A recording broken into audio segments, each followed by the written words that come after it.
لیکن یہ نظریہ کلی طور پر درست نہیں کہ مادیت کے اس دور میں ایسی ہستیاں موجود ہیں جن کا کاروباری کردار جو ہے وہ اتنا خوبصورت ہے کہ مشک و عنبر کی خوشبو سے بھی زیادہ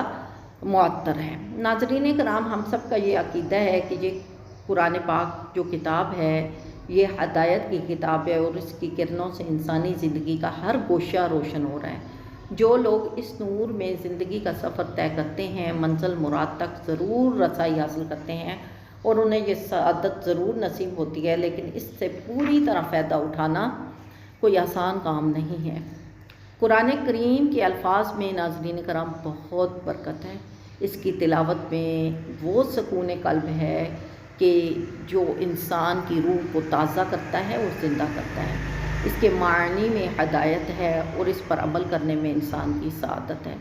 قرآن حکیم نے انسان کے ذہنوں کو زندگی بخشی، انسانیت کو شرف کے کرامت سے نوازا اور عاملین قرآن کو دین و دنیا کی قوت عطا فرمائی اور ایسی قوت کو اقوام عالم کی قیادت اور امامت کا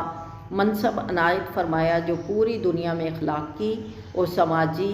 بدحالی کا شکار تھی۔ عرب کے معاشرے کی طرف تھوڑا سا غور کریں تو قرآن پاک سے پہلے عرب کا معاشرہ افراق و انتشار کی وادی میں بھٹک رہا تھا،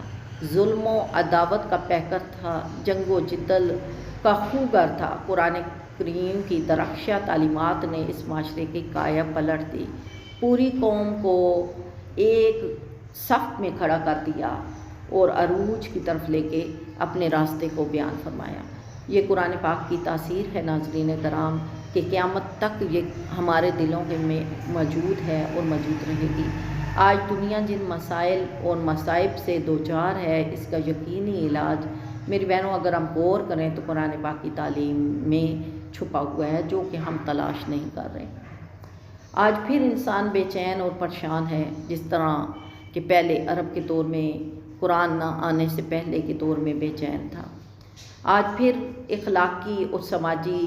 جو ہے گراوٹ میں ہم مبتلا ہو چکے ہیں، بد امنی بد نظمی کا شکار ہیں۔ وقت کا تقاضا ہے ناظرین کرام کہ اس وقت وہی ہمیں جذبہ چاہیے جو اس وقت کے صحابہ کو جذبہ اللہ تبارک و تعالیٰ کے حبیب کے احکام کے ذریعے ملا۔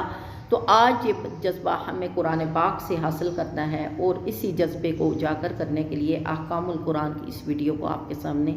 لانے کی جرات کی ہے۔ قرآن کریم کا حق ہے کہ اسے سمجھا جائے اور اس کی تعلیمات کو عام کیا جائے اور اس کی بتلائی ہوئی ہدایت کو بروئے کار لایا جائے۔ بالخصوص میری بہنوں پاکستان میں جو ایک نظریاتی مملکت ہے جس کے آئین کا قرارداد اسی مقاصد کے اوپر مشتمل ہے، جس میں کتاب و سنت کے احکام پر عمل پیرا ہونے کا اعلان بھی جاری ہے۔ اب آتے ہیں اپنے اس سلسلے کی طرف کہ ہم اس سلسلے کو کہاں سے شروع کرنے جا رہے ہیں۔ تو میری بہنوں مسلمانوں کے اس معاشرے کی بدحالی کا ایک اہم سبب جو آپ کے سامنے رکھنے جا رہی ہوں وہ سبب یہ ہے کہ مسلمان قرآن پاک کے احکام سے یکسر ناواقف ہوتے جا رہے ہیں۔ جس طرح یہ سوشل میڈیا آیا ہے، جب سے آیا ہے مسلمان قرآن پاک سے پیچھے ہوتے جا رہے ہیں اور تلاوت قرآن پاک کا ٹائم جو ہے وہ سوشل میڈیا کو دیتے ہوئے اپنی علمی کاوشوں سے بہت پیچھے رہتے جا رہے ہیں۔ لہٰذا یہاں پر ہم قرآن پاک کے ان احکام کو نصیحتاً آپ کے سامنے پیش کریں گے جو کہ آسان زبان میں ہوں گے، اور اس کی ایک مثال وَلَقَدْ يَسَّرْنَا الْقُرْآنَ لِلذِّكْرِ فَهَلْ مِن مُدَّكِّرٍ کی صورت میں آپ کے سامنے پیش کرنے جا رہی ہوں کہ اللہ تبارک و تعالیٰ نے فرمایا کہ ہم نے قرآن پاک کو نصیحت کے طور پر تمہارے سامنے پیش کر دیا ہے، تو ہے کوئی جو اس آسان زبان کو سیکھنے اور سمجھنے کی طرف کوشش کرے۔ تو میری بہنوں قرآن مجید کی صفات کو ہم کائنات پر غور و فکر کے اس سلسلے کو شروع کرتے ہیں۔ سب سے پہلے ہم اس کا آغاز کرتے ہیں حامیم سجدہ سورت سے کہ جس کی آیت 1 سے 4 میں اللہ تبارک و تعالیٰ قرآن پاک میں فرماتا ہے حامیم تنزیل من الرحمن الرحیم کتاب فصلت آیاتہ قرآنا عربیا لقوم یعلمون بشیرا ونذیرا فأعرض اکثرهم فهم لا یسمعون۔ یہ خدائے رحمان الرحیم کی طرف سے نازل کردہ چیز ہے، ایک ایسی کتاب جس کی آیات خوب کھول کھول کر بیان کر دی گئی ہیں۔ عربی زبان کا قرآن ان لوگوں کے لیے ہے جو علم رکھتے ہیں، بشارت دینے والے اور ڈر سنانے والے کی طرف سے۔ ناظرین کرام، یہاں سے ہمیں پتہ چلتا ہے کہ عربی زبان کا یہ قرآن علم والوں کے لیے آسان کر دیا گیا ہے۔ یہ وہ لوگ ہیں جن کے سامنے کلام پاک نصیحت کے طور پہ آیا اور انہوں نے اسے ماننے سے انکار نہ کیا، ٹھیک ہے، مگر حقیقت یہ ہے کہ ایک زبردست کتاب ہے، باطل نہ سامنے اس پر آ سکتا ہے اور نہ ہی اس سے پیچھے سے، اور یہ حکیم یعنی حکمت والا اور اللہ کی طرف سے نازل کیا جانے والا ہے۔ آگے آتے ہیں، قرآن پاک فرماتا ہے کہ اگر ہم قرآن کو اجمی قرآن بنا کر بھیجتے تو یہ لوگ کہتے کیوں نہ اس کی آیات کھول کر بیان کی گئیں۔ کیا عجیب بات ہے کہ کلام تو اجمی ہے اور مخاطب عربی ہے،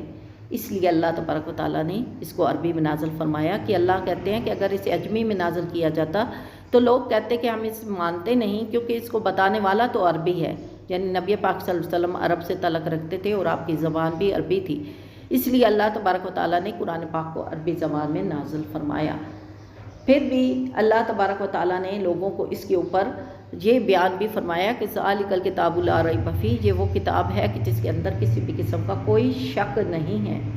ان سے کہو یہ قرآن ایمان لانے والوں کے لیے تو ہدایت و شفا ہے، مگر جو لوگ ایمان نہیں لاتے ان کے لیے یہ کانوں کی ڈانٹ ہے اور آنکھوں کی پٹی ہے، ان کا حال تو ایسا ہے جیسے ان کو دور سے پکارا جا رہا ہو۔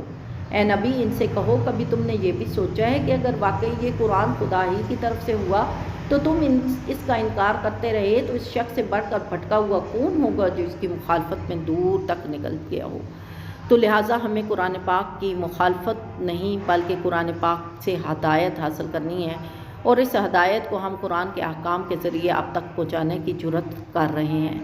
اللہ تبارک و تعالی ہمیں قرآن پاک کی سمجھ عطا فرمائے کہ جس طرح کے قرآن پاک کی صفات مبارکہ ہیں کہ اللہ تبارک و تعالی نے اس کو ہمارے اوپر بشیر یعنی بشارت دینے والا نازل فرمایا کہ یہ ہمیں بشارت دیتا ہے کس چیز کی، کہ جو عمل صالحہ کرے گا اور اللہ پر ایمان لے کے آئے گا، اللہ تبارک و تعالیٰ اس کے گناہوں کو معاف کر دے گا اور انہیں ان باغات میں داخل کرے گا کہ جن کے نیچے نہریں بہہ رہی ہیں اور وہ اس میں ہمیشہ ہمیشہ کے لیے رہیں گے۔ میری بہنوں، ہر شخص یہ چاہتا ہے کہ اسے امن نصیب ہو، ہر شخص وہ چاہتا ہے کہ اسے مرتبہ اور فضیلت نصیب ہو، ہر شخص چاہتا ہے کہ اسے اللہ کی رضا نصیب ہو۔ تو لہٰذا جس نے قرآن پاک کو سمجھا، سیکھا اور عمل کیا تو اس کو قرآن پاک بشارت دیتا ہے کہ اب اسے کسی چیز کا نہ کوئی خوف ہے، نہ اسے کسی چیز کا ڈر ہے، اور نہ ہی یہ کہ وہ کبھی اس کے ذریعے غم زدہ ہوگا، بلکہ اس کے لیے ایسے باغات ہیں جن کے نیچے نہریں بہہ رہی ہیں، جن کے اندر تخت بچھے ہوئے ہیں اور وہاں مسلمان ہمیشہ ہمیشہ کے لیے رہنے جا رہا ہے۔ ناظرین کرام، اللہ تبارک و تعالیٰ سے دعا کیا کریں کہ اللہ تبارک و تعالیٰ ہمیں قرآن پاک سے غور و فکر، سمجھنے، سیکھنے اور عمل کرنے کی توفیق عطا فرمائے اور ہمیں ایسا بنا دے کہ ہم اسے پسند آ جائیں۔ میری بہنوں، اللہ تبارک و تعالیٰ نے ہمیں عزت والا، حرمت والا یہ قرآن پاک بشارت بنا کر اس لیے دیا کہ مومن جب دنیا کی تنگیوں کو دیکھے، مصیبتوں کو دیکھے، بلاؤں کو دیکھے تو اسے قرآن پاک کی وہ بشارت نظر آ جائے کہ جس میں اللہ تبارک و تعالیٰ فرماتا ہے کہ اے مومنوں، دین پھیلانے میں اگر تمہیں کوئی تنگی آئے تو اللہ تبارک و تعالیٰ تمہاری نیکی کو ضائع نہیں کرے گا، بلکہ رائی کے دانے کے برابر بھی اگر تمہاری کوئی نیکی ہوگی تو اللہ تبارک و تعالیٰ قیامت کے دن اس نیکی کو تمہارے سامنے لا کھڑا کر دے گا۔ اور وہ لوگ جو دنیا میں بھٹکے ہوئے ہیں ان کو قرآن پاک کے ذریعے اللہ تبارک و تعالیٰ فرماتا ہے کہ یہ قرآن پاک نذیر ہے، یعنی خبردار کر رہا ہے کہ اے انسان، یہ دھوکے کا گھر ہے، یہ دنیا مچھر کا پر ہے، یہ مکڑی کا جالا ہے، یہ ہمیشہ رہنے والا نہیں ہے، لہٰذا اپنے دلوں کے ان غلافوں کو اتار دو کہ جن کے اوپر مٹی کی ایک تہ جمی ہوئی ہے، اس تہ کو ہٹا کر اسے ایک نورانی نور کی صورت میں بدل دو تاکہ اللہ تبارک و تعالیٰ تمہارے لیے راحت کے دروازے کھولے، رحمت کے دروازے کھولے اور تمہیں عمل کی توفیق عطا فرمائے، کیونکہ اللہ تبارک و تعالیٰ فرماتے ہیں کہ میں جس سے راضی ہوتا ہوں اسے ہدایت عطا فرماتا ہوں، اور ہدایت وہ چیز ہے کہ جو جنت کے راستوں کی طرف ہمیں گامزن کرتی ہے۔ میری بہنوں، آج کی اس ویڈیو میں ہم نے احکام قرآن کے تعارف کو آپ کے سامنے بیان کیا ہے۔ انشاءاللہ عز و جل قرآن پاک کے اس احکام کو رفتہ رفتہ ہم آپ کی طرف لاتے جائیں گے اور ہر روز ایک نئے ٹاپک کے ساتھ قرآن پاک سے رہنمائی لیتے ہوئے آپ کی خدمت میں حاضر ہوں گے۔ اللہ تبارک و تعالیٰ سے دعا کرتی ہوں کہ میری اس کاوش میں اللہ تبارک و تعالیٰ میری مدد عطا فرمائے اور ہمیں علم و عمل کرنے کی توفیق عطا فرمائے، اور جو بہنیں اس سلسلے میں جڑی ہیں میرے ساتھ اور جو بہن بھائی اس کو سن رہے ہیں، اللہ تبارک و تعالیٰ ان کے لیے اس کام کو راحت کا ذریعہ بنائے۔ آمین، اللہم آمین۔ السلام علیکم ورحمۃ اللہ وبرکاتہ۔